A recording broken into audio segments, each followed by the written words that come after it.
For example, someone moved from like Spain to England, and they don't really know English, they're just starting to learn English. You might not be able to make any friends because maybe someone in the school might not be able to speak that language.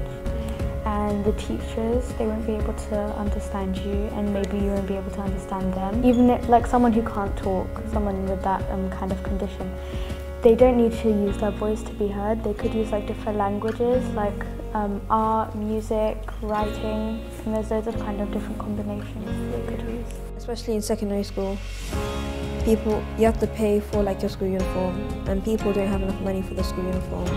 So the government should think about how we should like give away free stationery for the low-income families, the people who have child benefits and those type of stuff.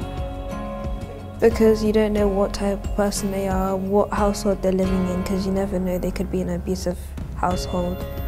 Because you can like be like a really nice person until you hold it in, you start acting up, being rude to everyone you see.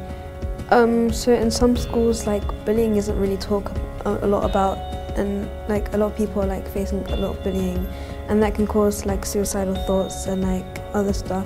Like some schools have place to be, like, and they can help you, but sometimes it just can't be enough. There are three main challenges that young people face this time, that are mental health problem, academic stress and academic problems, and also digital addiction or screen time. So I think that are the main three challenges that young people face this time. When we are addicted to the social medias, the screen time, we much forget what we have to do. So that affect our academic results, so lead us to stress with academic problems, and that stress to affect our mental health, and just it's kind of anxieties, depression, so many things that we are kind of affected. Yeah. Most of the parents are think like a mental health is not a big issue, so they're trying to ignore it, and there is no much support that we can solve that young people, because there is a lot of therapists and psychologists, but people don't use it because like when we think about a psychologist or a therapist, that means just kind of crazy things.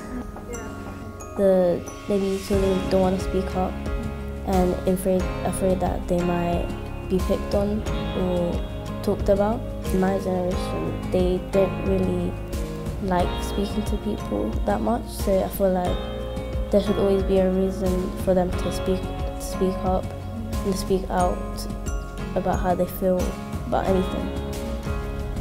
Maybe they could write it down.